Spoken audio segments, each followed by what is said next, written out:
আসসালামু আলাইকুম সবাইকে। ওয়েলকাম টু চা কোডিং উইথ ইখতিয়ার। সো আজকে আমরা দেখব অ্যালার্ট ডায়লগ কিভাবে কাজ করে।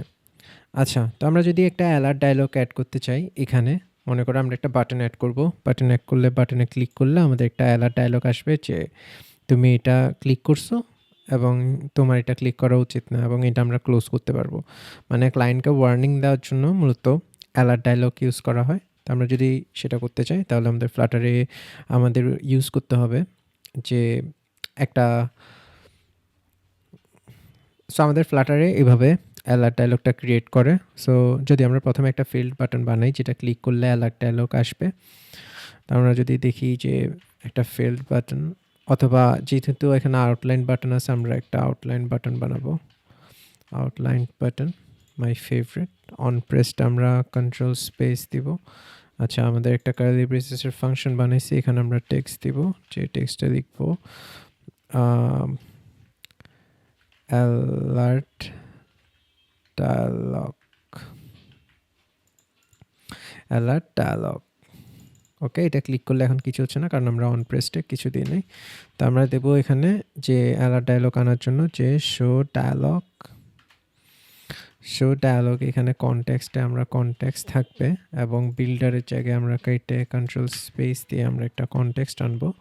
তো কনটেক্সটে না আমরা এখানে লিখবো যে রিটার্ন করব যে আমাদেরকে অ্যালার্ট ডায়ালগ শো করো এবং অ্যালার্ট ডায়ালগ ডট অ্যাডাপটিভ করো, যাতে অ্যাডাপটিভ বলতে যখন অ্যান্ড্রয়েডে ভিউ করবো তখন অ্যান্ড্রয়েডের মতো অ্যালার্ট ডায়ালগ দাও, এবং যখন iOS-এ ভিউ করবো তখন iOS-এর মতো অ্যালার্ট ডায়ালগ দাও। তো আমরা যদি এটা এখন এখানে সেমাইকোলন দিয়ে সেভ করি, আমরা দেখবো আমরা এখানে যদি ক্লিক করি, এই যে দেখো একটা অ্যালার্ট ডায়ালগের মতো আসছে। এটা আসছে আমাদের ওভারলেটা আসছে, বাট আমরা এখানে কিছু অ্যাড করি নাই, দেখি এখানে কোনো কন্টেন্ট নেই। আমরা যদি সেটা করি যে এখানে একটা টাইটেল দিব, টাইটেল দিয়ে আমরা লিখি যদি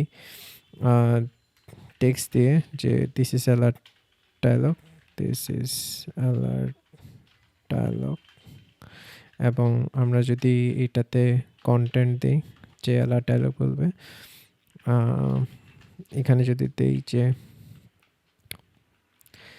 you should not press the alert dialog,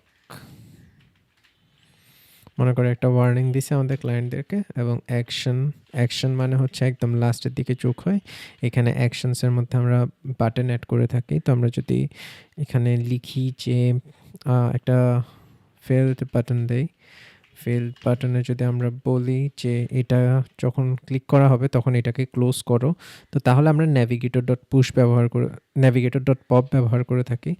তো যখন আমাদের একটা পেজ বন্ধ করতে হয় তখন ন্যাভিগেটর ডট পপ কনটেক্সটের, তো আমরা যদি সেটা করি ন্যাভিগেটর ডট পপ, পপের কনটেক্সট, এখানে আমরা যদি সেমাইকোলন দিই এবং এখানে যে চাইল্ড আছে এটাকে যদি আমরা রিমুভ করে দিই যে টেক্সট,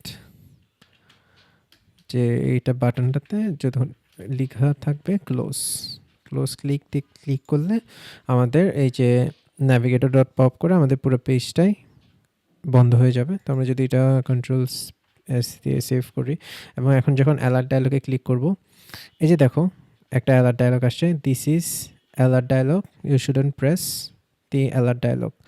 তো আমরা কন্টেন্টে দিছি text you shouldn't press the alert dialog, আর টাইটেলে দিছি দিস ইজ অ্যালার্ট ডায়ালগ।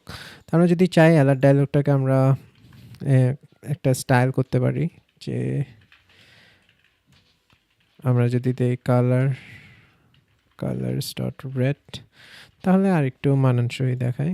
তো এখন এটা রেড দেখাচ্ছে iOS স্টাইলে।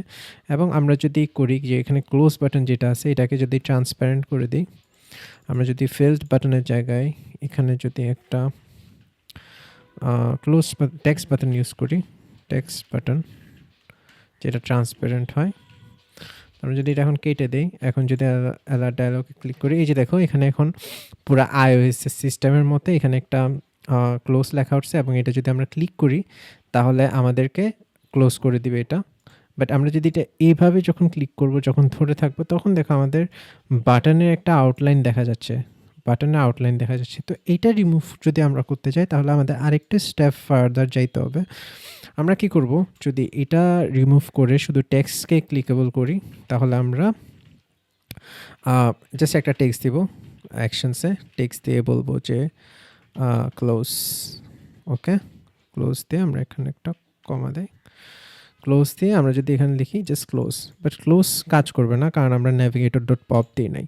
তো আমরা জানি কোনো একটা উইজেটের মধ্যে ওইটাকে ক্লিকেবল করতে হলে আমরা জাস্টার ডিটেক্টর অ্যাড করতে পারি। তো আমরা যদি এখানে অ্যাড করি যে হ্যাঁ একটা উইজেট দিয়ে র্যাপ করে এখানে যেই যদি জাস্টার ডিটেক্টর এবং এখানে যদি আমরা দেই অন ট্যাপ যে তোমরা করো এই ক্লোজ করে এটাকে, তো ন্যাভিগেটর ডট পপ কনটেক্সটের। তো আমরা যদি এটা এখন সেভ করি অ্যালার্ট ডায়লগ, তো এখন যদি আমরা ক্লোজ দিই তাহলে এটা ক্লোজ হবে, ক্লোজ হয়েছে। বাট এটাকে আরও কাস্টমাইজ করতে হবে যেহেতু আমরা এটাকে এইভাবে লিখছি। তো আমরা এখানে মনে করো এটাকে রিফ্যাক্টর করে একটা কন্টেনারের মধ্যে রাখবো এবং কন্টেনারের মধ্যে এটার এবং আমরা যদি টেক্সটটাকে সেন্টার করি কোথায়, আচ্ছা না, আমরা যদি কন্টেনারটাকেই সেন্টার উইজেটের মধ্যে রাখি, সেন্টার উইজেটের মধ্যে রাখি এবং কন্টেনারের মধ্যে আমরা যদি দেই যে হাইট 30.0 এবং উইথ 30.0, আচ্ছা শুধু হাইটই দেই, উইথ না দেই। তো আমরা যদি এখন এটা সেভ করি তখন আমরা যদি দেখি এই যে দেখো এখানে একটা হাইট চলে আসছে। হাইট আমরা এখানে ক্লোজ, এটা যখন আমরা চিপেও ধরবো তখন পুরাটাই ক্লিক হবে। তো ক্লোজ দিছি, তো আমাদের এটা হাইটটা একটু বড় করতে হবে 50 সাপোজ, আর এটা আমাদের টেক্সটটাকে সেন্টার করতে হবে। আমরা যদি আরেকটা রিফ্যাক্টর দিয়ে এটাকে সেন্টার করি তাহলে আমাদের এই যে এখন সেন্টার হয়েছে। তো আমরা যদি এখন এটাকে আরও 40 দিই তাহলে একটু সুন্দর দেখাবে। আচ্ছা আমাদের অ্যাপসটা ক্র্যাশ করছে আই থিঙ্ক। আমরা যদি রিস্টার্ট দিই, log in, show alert dialog button, close, close, এখন সুন্দর করে কাজ করতেছে এবং আমরা এই ক্লোজ বাটনটা ডাইরেক্টলি এখানে কাস্টমাইজ করছি আমাদের জাস্টার ডিটেক্টর দিয়ে এটাকে ফাংশনাল করছি। সো এভাবেই মূলত অ্যালার্ট ডায়লগ কাজ করে এবং এভাবে অ্যালার্ট ডায়লগকে কাজ করাইতে হয়। সো আজকের জন্য এতটুকুই, পরবর্তী ভিডিওতে দেখা হবে, ধন্যবাদ।